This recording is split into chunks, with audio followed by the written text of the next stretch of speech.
A lot of drivers talk about going private and getting private rides, earning customers from Uber and Lyft and doing them on the side.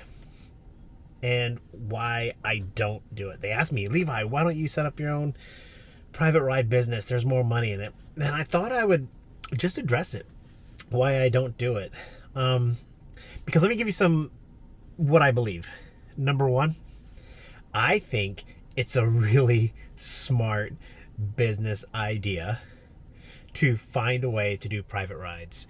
If you are a professional driver, you have a nice car, you have the flexibility and freedom to operate that way. I know guys who are really good at it. Eric, one of the guys on this channel, he talks all the time about it. There's people down in Florida that I know, and just for whatever reason, I'm not going to give them the names, but whatever. It's good. Private rides are a good thing, and I don't disagree with it. I think you can make. Let me be more specific. I think you can make more money per hour, per mile, per whatever metric you want, having private rides. So why don't I do it? I guess the easiest way to answer this is, how do you measure what you really want out of it? Because I primarily drive for Uber. I don't even multi-app. I mean, I do a little bit of Lyft every now and then. But to me, Uber, even though I do a lot of it, I drive 20, 30, 40 hours a week. It's still a side hustle. It's still a side gig. It's not my, it's my income that I live off of, and I need the money. I'm not rich. So, but the thing I want to spend most of my time focusing on is my art, my writing, my creativity. And I left a job that paid me more money to do this, to be a rideshare Uber driver or whatever. So for me, taking on more responsibility of managing private rides costs. It costs mental energy and time. I have to set up some sort of system. I couldn't do it in a way that is easy. And maybe I'm naive. I'm willing to admit I'm naive. I'm willing to admit that I could be overthinking it. But to me, like, if I were to set up private rides, I would want to provide amazing service.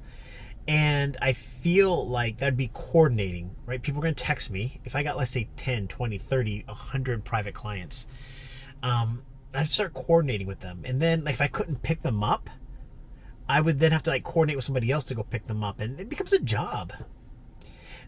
The thing about the side hustle gig nature of being an Uber driver, especially just using Uber, is when I want to go do it, I just turn it on and go do it. And when I don't want to do it, it goes away. I don't have to think about it. Now I do. I do, which is like contrarian, right? I'm definitely addicted to the app. I like to sign in and look, see where the surges are. I'm definitely leaving my phone on ring because I like to get the reserved rides. So, and I drive a lot. So maybe I should do private rides. But then there comes like the other things. And I don't know about you guys, but I don't feel like a lot of people who are doing private rides are properly insured. They're doing it under the table. And there's a lot more money in that. But I just feel like that's a big train wreck or accident about to happen, right? It could be really bad. Whether it's insurance, whatever it is. So it's like the two things that are preventing me from doing private rides would be, number one, the just the job of it all. And I'm sure I can overcome that if I wanted to do it.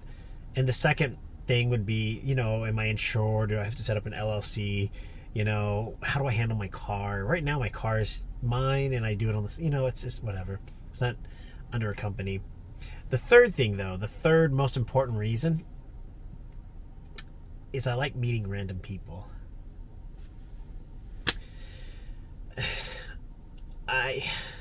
That's my art. That's my creativity. That's what inspires me. It's it's foolish in terms of making money. I'm telling you that right now. If you want to make more money, go out there, grind away, and get yourself some private clients. I think that's really good. I cannot blame the people that do it. But for me, I get to run into people all day. When I turn the app on, it's like an adventure. And it's frustrating because the apps suck, the apps screw you over, and I get all that. I'm not trying to say it's good.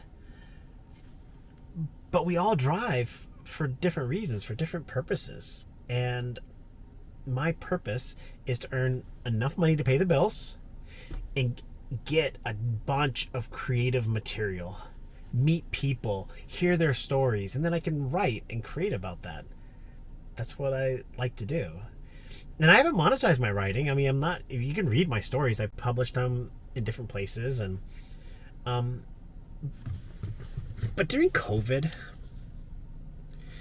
I didn't have like a COVID experience. I didn't get sick. I don't know anybody who got sick and died or anything. I don't know anything about that. But the whole world changed. And I had a chance to just think to myself, what do I really want to do with my life? Do I want to spend the rest of my life sitting in meetings, flying to other cities to do business meetings, or do I want to just create? I believe that God created the heavens and the earth, and he created us as humans in his image. That means we're creators too. And I just felt like my brain was all tied up at a job. I couldn't think about things that I want to think about, things that matter to me, which are stories and economics and artificial intelligence and whatever else. Being an Uber driver allows me to not have to think. It's as easy as that. I just don't have to think. I could just, when I want to go make money, I go do it. When I don't want to go make money, I go do something else. So I'm not self-made. I'm not rich. I do have clients. There are occasionally sometimes sponsors for videos here.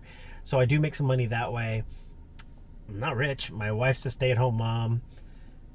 I could make a lot more money doing other things. And so if you are in this for the money, which I know 99.99% of us are, this is not advice. I'm just telling you my side, telling you my story. I believe you should drive your way. If I go to the Reddit threads and I see on Facebook and on Twitter, YouTube, every driver telling you how they recommend you drive. I don't know. I don't know why you drive. I know there are guys that are retired that like to just stay busy. I know there are people that like to go hang out with their friends at the airport. I know there are people that are just pro cherry pickers, and I always bring that up, but I just think about that. There are people that don't have a plan. They just turn it on, and there's people that I used to do it on my commute. You should just drive your way. I know there's good money, better money to be made as a private driver. And I think if you have the wherewithal and the ability to do that, and do it, crush it, go kill it. I'm cheering for you. I just don't think I want to do that. I want to free my mental capacity up to do what I want to do. And what I want to do is create art. I want to write. I want to tell stories. I need to do more of that. And so, yeah, that's it. So why do you drive? What are the reasons why you drive? You could do anything else you want to do too. I mean, you want to be a lawyer? Go do it. You want to be a doctor? Go do it. You want to hang out with your kids? Go do it. You want to be a professional golfer? Go do it. And I'm laying out a bunch of whatevers, but I think we all drive for our own reasons, and it's okay to do it. That's it. So let me know what you think. Again, for 2025, the theme is Drive Your Way. I'm cheering for you. Please be safe. Bye.